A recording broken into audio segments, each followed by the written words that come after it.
건축이 가능한 토지다라는 말이 보일 거고요. 주상공에 동그라미 한 글자씩 해주시기 바랍니다. 주상공. 건축이 가능한 땅, 주상공. 부지는 건축이 가능한 용지 외에도 건축이 불가능한 토지를 모두 부르는 말이다. 포괄적인 말이죠. 8번에 대는 아까 말씀드렸듯이 주상까지만 얘기한다. 근데 그걸로 보지 말고요. 제일 밑에 보시면 표가 하나 보이시죠? 그거를 체킹해 두시면 좀 더 편합니다. 한번 해볼까요? 주상까지 부르는 지목은 대, 주상공까지, 그러니까 건축할 수 있는 땅은 택지, 거기다가 건축할 수 없는 토지까지 부지. 그걸로 보시면 편해요. 예, 오른쪽 페이지. 감정평가상 용도별 분류해서 대분류, 소분류 나와 있습니까? 예. 1번, 2번, 3번이 택지, 농지, 임지 아닙니까? 예. 그 앞에다가 이렇게 세로로 분류를 좀 이렇게 표시를 해주시면 좋을 것 같아요. 그 앞에다 세로 분류. 그리고 그 옆에 보니까 주상공, 전답, 과수원, 용재림, 신탈림 보이십니까? 거기다가는 이렇게 가로로 3개를 분류를 딱 해주시면 좋을 것 같아요. 그래서 일단 세로 분류와 가로 분류로 분류를 표를 만들어 놓으세요, 여러분들이. 그래서 세로가 바뀌면 뭐라 그랬죠? 후보지. 가로가 바뀌면 이행지. 그래서 그 밑에 내려오셔서 동그라미 1번과 2번을 일단 한번 묶어보세요. 1번이 후보지입니까? 예. 2번이 이행지. 이거 2개 묶어두시고, 후보지는 첫 번째 줄 끝에 가니까 어떤 말이 나오냐면 상호간하고 보이세요? 예. 이행지는 2번째 줄에 보시니까 중간에 내에서 보이시죠? 예, 그런 거. 동그라미 3번에 가시니까 어떤 말이 있냐면, 감정평가를 할 때는 일반적으로는 전환, 후를 가지고 평가를 하는데 성숙도가 너무 낮거나 이행이나 전환이 완만한 경우에는 전환, 전으로 보기도 한다. 뭐 그런 말이 나와 있고요. 가로 5번에 가니까 필지, 획지 보이세요? 예. 거기 필지는 파란색만 읽을게요. 지번 붙여서 등록, 등기하는 법적 개념의 땅이다. 획지는 가격 수준이 비슷한 경제적 개념의 땅이다. 근데 그 밑에 보니까 한 개 필지가 한 개 획지될 때는 개별 평가하면 되지만 한 개 필지가 여러 개 획지가 될 때는 무슨 평가? 구분 평가. 여러 개의 필지가 한 개 획지가 될 때는 일괄 평가. 구분 평가, 일괄 평가의 구분은 필지 보지 말고 획지 보고 한다 그랬어요. 획지 한 개면 일괄, 획지 여러 개면 구분. 한 장 넘겨보십니다. 넘기시면 가로 6번에 대지와 맹지하고 보이십니까? 예. 대지 할 때 대자, 한자 대자를 동그라미 한번 딱 해보세요. 한자 대자. 한자 대자 이게 무슨 대자라 그랬죠 아까? 자루대라 그랬죠. 그래서 좁은 접속면을 가지고 있고 자루형 모양을 띠게 되는 토지를 대지. 맹지는 도로 접속면이 없다 그랬잖아요. 건축법상 건축이 불가능하다 그런 거. 가로 7번 나지. 옆으로 가면서 읽을게요. 나지는 뭐 없어? 건물 없고 공법상 제약은 있고 사법상 제약 없는 땅. 오른쪽 8번에 건부지는 택지 위에 건물이 이미 들어서 있는 부지라고 되어 있습니까? 예. 그거 말고 그 밑에 보충학습에다가 체킹을 한번 해보세요. 오른쪽 페이지. 오른쪽 페이지. 밥 먹는 손. 이제 오른쪽 페이지. 자, 보충학습 체크했습니까? 예. 건부지는 뭐 되는 게? 감가되는 게 원칙이다. 누가 비싸다는 얘기예요? 나지가 비싸고 건부지는 싸다는 얘기예요. 근데 이번에 가니까 건부 증가. 물론 예외인데 나지 가격보다 건부지 평가액이 비쌀 수도 있어요. 누가 개입해가지고요?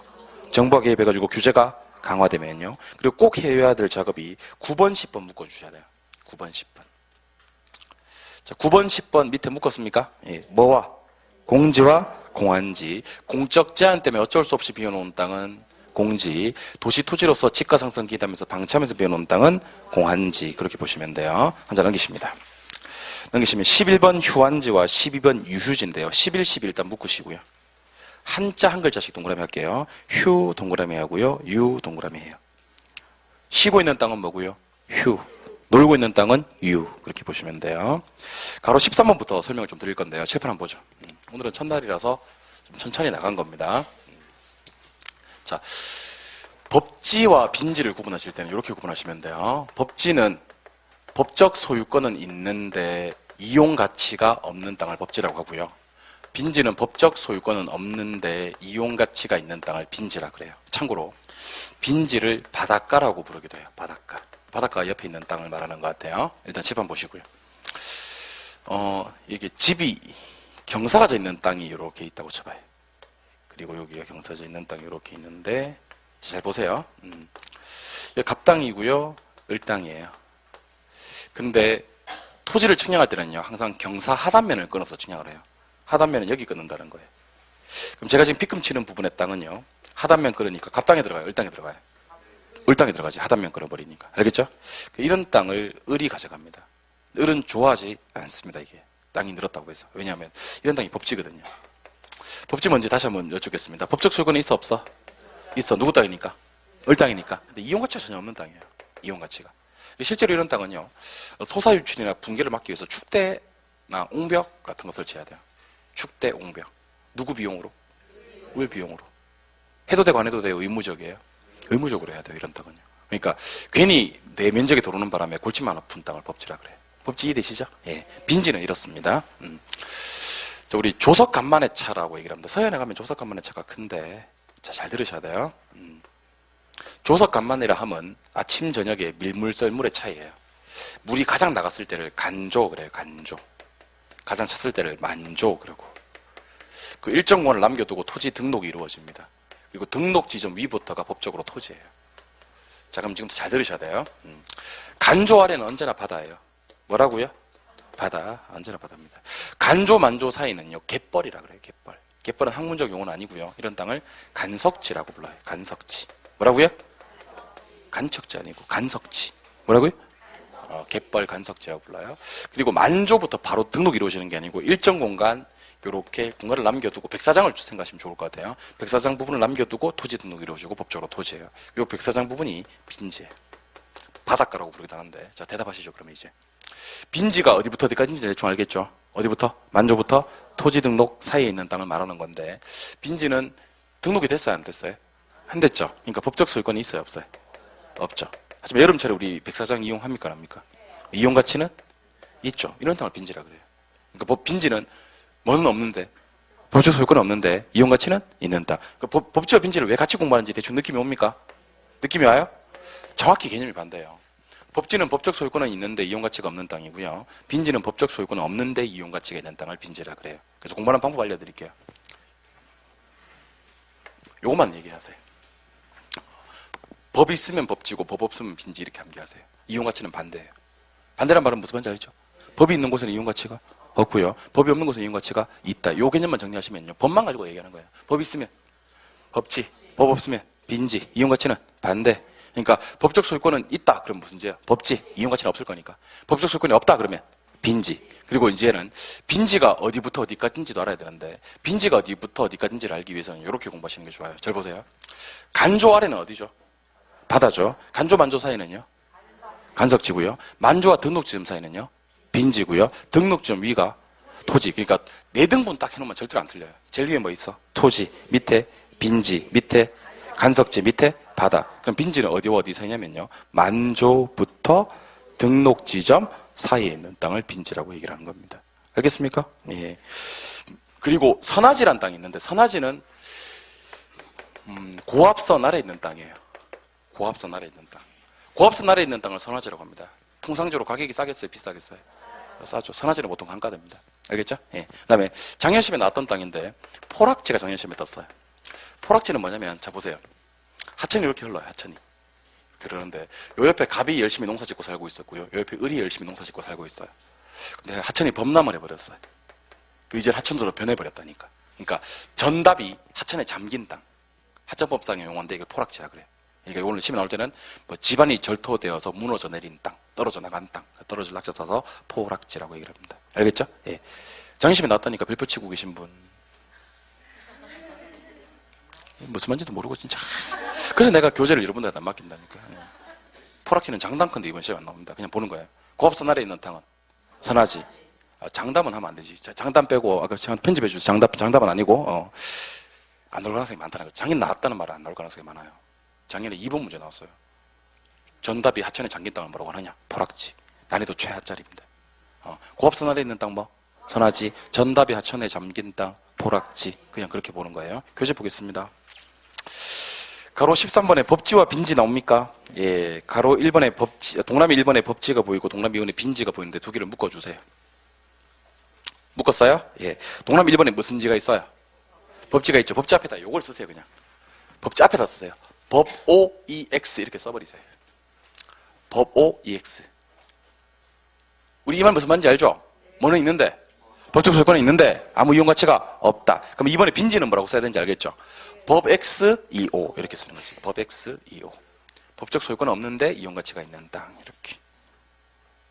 쓰셨어? 그 밑에다가 하나 더 써요. 뭐라고 쓰냐면, 빈지 지금 법 X 2호 썼잖아요. 그죠? 여기다가 이제 뭐라고 쓰냐면, 만조 물결 표시 등록. 이렇게 하나 쓰는 것이. 만조 물결 표시 등록. 빈지는 어디부터? 만조부터 등록 지점 사이에 있는 땅이다. 되셨어요? 예. 가로 14번 아까 했던 건데 뭐라고 돼 있어요? 한기지. 한기지는 동그라미 1번 체크. 택지 이용의 채원방권상의 토지 그런 말 있죠? 오른쪽 페이지로 가서 동그라미 3번 체크. 한기지의 지가 수준은 어디의 지가와? 농경지의 지가와는 무관하다. 이 말은 차이가 크다는 얘기죠? 한 줄 이루니까 그걸 뭐라 부른다? 단절 지가. 이렇게. 15번, 16번은 제목만 보는 거예요. 체크도 안 하는 거예요. 고압선 아래에 있는 땅. 선하지. 논밭이 하천으로 변한 땅. 보락지. 그렇게 하는 거예요. 되셨어요? 예.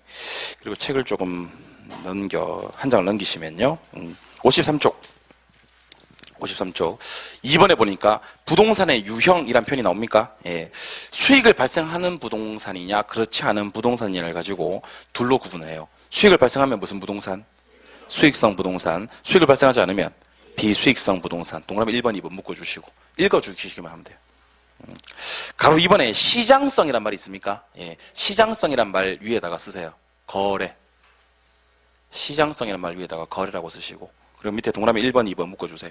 시장성이 있으면요, 시장성이 있는 부동산. 시장성이 없으면 비시장성 부동산. 그렇게 얘기를 하네요. 무슨 말인지 알겠죠? 거래가 빈번히 이루어지면 시장성이 있다라고 얘기를 하고요. 거래가 잘 이루어지지 않으면 비시장성, 시장성이 없다라고 얘기를 하는 겁니다. 그럼 저를 보세요. 일반적인 아파트, 공장, 상가, 토지는 시장에서 빈번히 거래가 돼야 한대요. 되죠? 이게 시장성 있는 부동산이에요. 근데 교회, 사찰, 학교, 파출소, 구청, 동사무소, 시청, 도청 이런 것들은 빈번히 거래가 안 되죠? 이런 것들을 비시장성. 근데 대부분 비시장성들이 대부분 비수익성이기도 해요.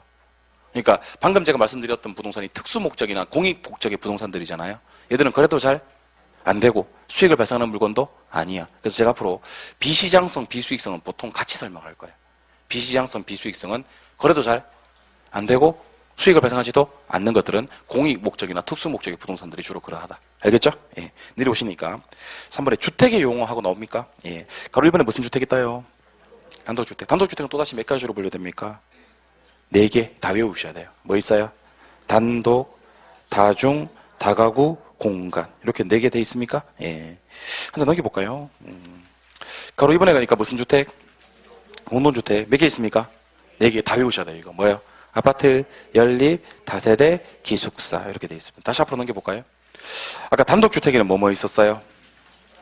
단독, 다중, 다가구, 공간. 이렇게 있었고요. 한 장 더 넘기시면 공동주택에 뭐 있었어요? 아파트, 연립, 다세대, 기숙사. 이렇게 있었어요. 되셨어요? 예. 그럼 칠판 한번 보시고 내용 정리 이렇게 한번 해보도록 하겠습니다. 일단 뭐 단독과 공동으로 한번 구분해 드릴게요. 단독주택과 공동주택으로 구분했을 때 단독주택에는 또다시 단독이 있었죠. 그 다음 뭐 있었어요? 다중, 그 다음에 다가구, 그 다음에 공간. 몇 개? 4개. 공동주택은 뭐 있었어요? 아파트, 연립, 다세대, 기숙사. 이렇게 있었잖아요. 이거 왜 봐야 되는지 대충 느낌이 옵니까? 우리 시험 몇지 선다? 5지 선다. 이렇게 나오는 거예요. 다음 중 공동주택이 아닌 것은 하고 요거 4개 내고 하나 쓸 거예요. 다음 중 단독주택이 아닌 것은 그러면 요거 4개 내고 이거 하나 쓸 거예요. 이거 틀린 사람은 있으면 안 돼요. 단 한 명도. 난이도 최하. 틀려버리면 거의 심하게 갈 방법이 없습니다. 요거는 사실은 제가 하는 수업은 아니고요. 공법 시간에 하는 수업인데 오늘 제가 토지 특성을 나가야 되는데 총론을 끝내야 되는데 나가기는 시간이 좀 애매하고 안 나가자니 시간이 남고 좀 그래요. 그래서 요거 해드릴게요. 제가 설명 더 잘해요. 공법보다. 시판 보세요. 아파트 있어요. 연립 있고요. 다세대 있고요. 다가구 있고요. 다중 있어요. 아파트는요, 주택으로 쓰이는 층수가 5개층 이상일 때 아파트라 그래요. 몇 개층 이상? 5개층 이상. 그 주택으로 쓰이는 층수가 5개층 이상이면 아파트예요. 그래서 지금부터 있을 수 없는 말을 알려드릴게요. 4층짜리 아파트란 말이 있을 수가 없어요. 있을 수가 없지. 주택으로 쓰이는 층수가 몇 개 이상 해야지. 5개층 이상해야지 아파트인데 4층이면 주택으로 쓰이는 층수가 많아봐야 4개층일 수밖에 없잖아. 그죠? 아파트가 될 수가 없지. 그러니까 아파트는 면적 필요 없어요. 층수로 구분해요. 주택으로 쓰이는 층수가 몇 개 이상이면? 5개층 이상이면 아파트라 그래요. 알겠어요?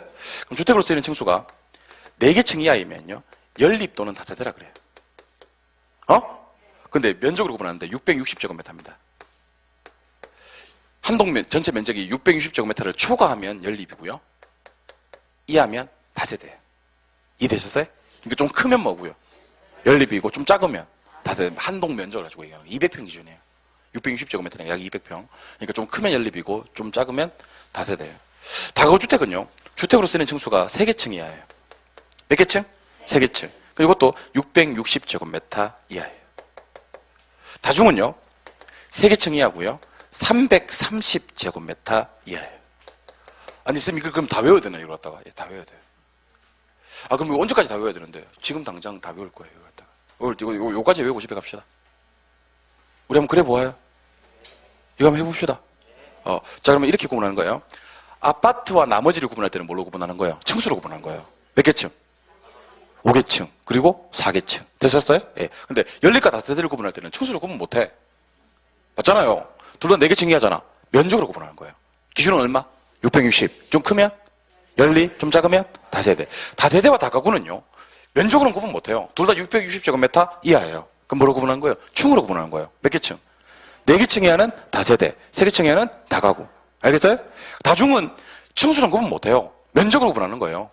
둘 다 3개층 이하고 660제곱미터 이하면 뭐? 다가구, 330제곱미터 이하면 다중. 이렇게 되는 겁니다. 그런데 일단 요까지가 공동주택이에요. 무슨 주택? 요까지는 단독주택이에요. 무슨 주택? 단독주택. 자, 공동주택과 단독주택의 가장 큰 차이점 알려드릴게요. 공동주택은 구분 소유권 등기가 돼 있어요. 무슨 등기요? 구분 등기가 돼 있어요. 구분 등기가. 근데 단독주택은 구분 소유권 등기가 안 돼 있어요. 제가 무슨 얘기를 하고 싶은지 알려드릴게요. 자, 잘 보세요. 여기가 3층에 둘 다. 보고 계세요? 근데 둘 다 660제곱미터 이하예요. 그럼 대답하세요. 3층이고 660제곱미터 이하니까 일단 아파트야 아니야? 아니지. 3개층이니까. 그쵸? 두 번째, 연립이야 아니야? 아니지. 연립은 660제곱미터를 초과하는데? 얘는 660제곱미터 이하잖아. 맞죠? 그럼 요거는 다세대일까 다가구일까? 여러분 이게요. 이게 다세대일 수도 있고 다가구일 수도 있어요. 왜냐면 제가 660제곱미터 이하라 그랬잖아. 둘 다 660제곱미터 이하 맞죠? 근데 이게 몇 개층이야? 3개층이야? 요거 4개층이야. 맞아요? 자, 여러분들 4개층 이하는 1, 2, 3, 4예요. 맞아요? 3개층 이하는 1, 2, 3이고요. 맞아요? 그러면 둘 다 3층이면 4개층 이하 맞아 안 맞아? 맞아. 이건 내 잘못이 아니에요. 이걸 못 알아듣는 건 내 잘못이 아니에요. 4 이하의 숫자에 3이 포함돼야 안 돼요? 되지. 내 잘못은 아니에요. 근데 요거는요 제가 다가구라고 해버릴게요. 뭐요? 요거는 다세대라고 해버릴게요. 뭐요? 그럼 이걸 갖다 지금부터 구분하자는 거예요. 자, 여기 101호, 102호, 201호, 202호, 101호, 102호, 201호, 202호. 자, 대답하세요. 다세대에 가면 101호, 102호 있어요, 없어요? 있어요. 근데 다가구에 가면 101호, 102호 있어요, 없어요? 있어요. 없기는 뭐가 없어요? 있어요. 다가구 안 가봤어요? 다가구면 다 있어요. 그런데 다가구는 아까 제가 무슨 주택이라 그랬죠? 단독주택이라 그랬죠. 맞아요? 다세대는요? 공동주택이라 그랬고. 맞아요? 그럼 이건 단독주택은 구분 소유권 등기가 안 돼 있다 그랬잖아요. 이건 구분 소유권 등기가 돼 있고요. 여기서 일로 구분하는 거예요. 다세대는요, 101호만 살 수 있어, 없어? 있어요. 구분 등기가 돼 있기 때문에 101호만 살 수가 있다고. 그러면 호당 거래가 가능, 불가능? 가능하다니까. 근데 다가구는요, 101호만 살 수가 없다니까.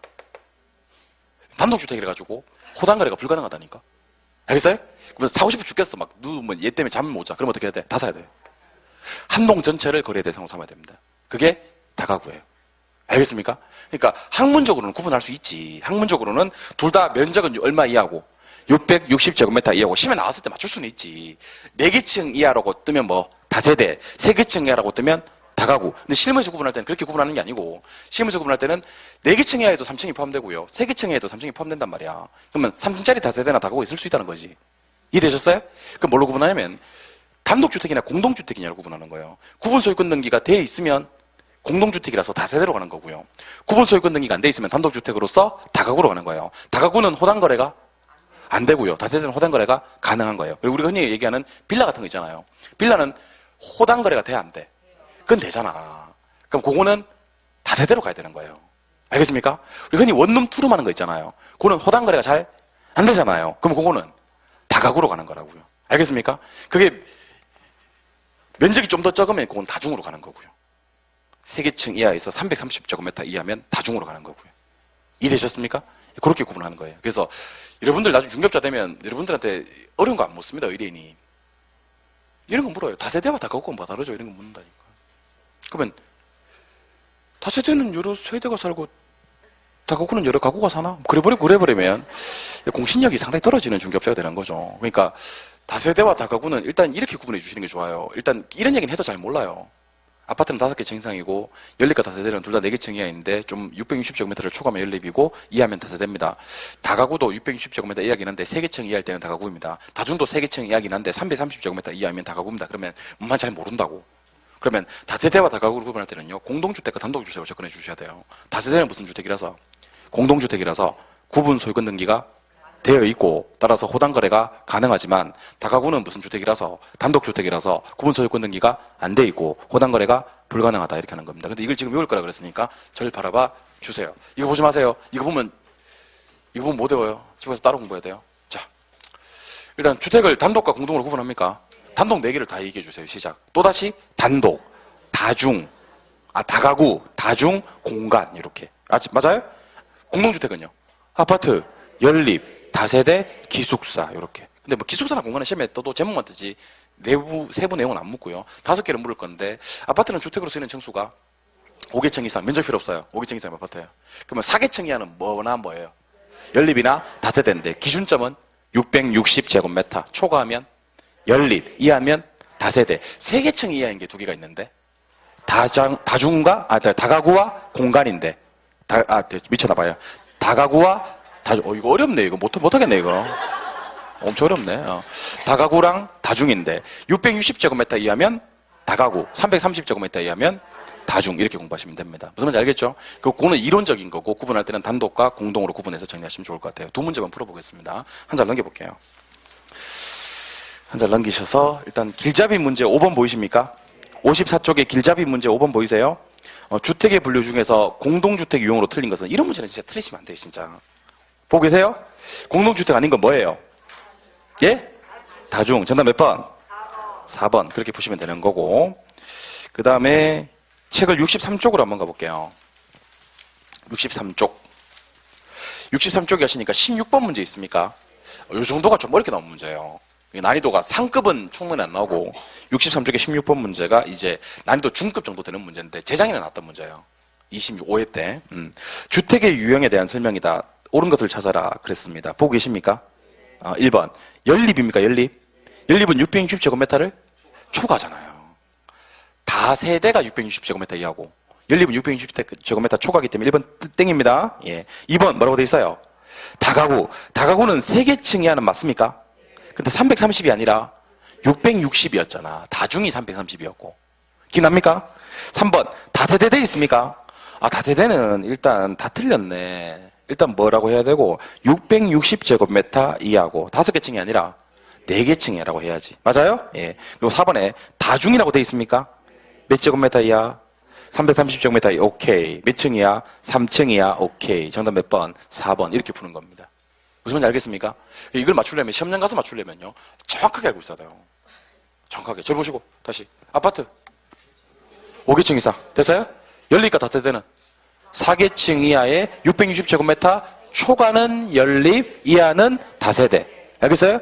다가구와 다중의 공통점 3층 이하인데 3층 이하 기억나십니까? 근데 660제곱미터 이하는 다가구고 330제곱미터 이하는 다중. 이걸 정확하게 알고 계셔야 됩니다. 알겠습니까? 예. 오늘 받으신 자료 한번 꺼내보세요. 오늘만 제가 풀어드립니다. 원래는 안 풀어드립니다. 오늘만 제가 풀어드립니다. 원래는 안 풀어드리고 카페에다가 정답하고 해설하고 다 올려드릴게요. 정답은 여기 좀 이따 공부하라고 할 테니까 한번 확인해 보시고요. 1번부터 확인합니다. 1번 1장. 부동산의 개념과 분류 찾으셨나요? 1번. 부동산을 경제적 개념으로 분류하면 생산요소, 자산, 자본, 공장재단, 소비재 등으로 분류할 수가 있다. OX. X. 공장재단은 법률적 분류입니다. 얘 때문에 틀립니다. 다른 건 다 맞는데 공장재단 때문에. 대답하세요. 공장재단은 무슨 부동산에 속하죠? 준부동산이죠. 준부동산은 어디로 들어가요? 광의. 협의광의 때문에 법경계 중에 법. 얘는 경제가 아닌 거예요. 알겠습니까? 1번 X입니다. 2번. 준부동산은 부동산과 유사한 공시 방법을 갖춤으로써 좁은 의미의 부동산에 포함이 된다. OX. X. 준부동산은 넓은 의미의 광의에만 포함이 됩니다. 그렇죠? 예. 3번. 토지는 생산재지만 소비재는 아니다. X. 토지는 소비재가 될 수도 있다. 지금까지 다 X입니다. 4번. 건물. 권원에서 타인 토지에서 재배되고 있는 농작물, 소유권 보존 등기된 임목, 명의방법을 구비한 수목은 토지의 정착물 중 토지와는 독립한 것으로 취급된다. 맞습니다. 4개 중에 3개 나왔어요. 예. 5번째. 경작 노력을 요하지 않는 나무, 단연생 식물은 부동산 정착물로 간주되지 않고 중개 대상이 되지 않는다. OX. X. 이거 대표적인 정착물입니다. X입니다. 예. 6번 나왔네. 임차인 정착물은 부동산으로 간주되는 것이 원칙이다. OX. X. 동산으로 간주됩니다. 기억나시죠? 임차인 정착물 동산이다. 7번. 제방 지목 맞나? 저수지는? 아니고, 유유지도 아니고, 사찰용지 아니고, 선화지 아니고, 다 아닙니다. 지목은 우리 10개 외운 것 중에 지금 제방밖에 없습니다. 그럼 지목에 따른 분류다. OX. X. 8번. 건부지 가격은 건부 감가에 의해 나지 가격보다 높게 평가된다. 건부 감가가 무슨 말이에요? 건부지가 싸다는 얘기잖아요. 맞죠? 건부지 가격은 건부 감가 때문에 나지 가격보다 낮게 평가된다라고 해야지. 이것도 X입니다. 예. 9번. 나지는 필지 중 건물 제외하고 남은 부분의 토지를 말하며 지목이 대로 설정된 토지이다. OX. 일단은 나지가 필지 중 건물 짓고 남은 부분의 토지를 말하는 게 아니에요. 이건 공지고요. 그리고 또 이게 설사 나지라 하더라도 지목이 꼭 될 필요도 없어요. 앞에 있는 설명은 공지 설명이고 대로 설정될 필요도 없다. X입니다. 예. 그 밑에 10번. 지적 공부에 등록된 토지가 물에 침식되어 수면 밑으로 잠긴 토지를 포락질한다. 오, 작년에 나왔던 거라 그랬죠. 5. 부지는 일정한 용도로 제공되고 있는 바닥 토지를 말하며 하천, 도로 등의 바닥에도 쓸 수 있는 포괄적인 용어다. 이것도 5입니다. 5. 넓은 의미로 쓴다 그랬죠.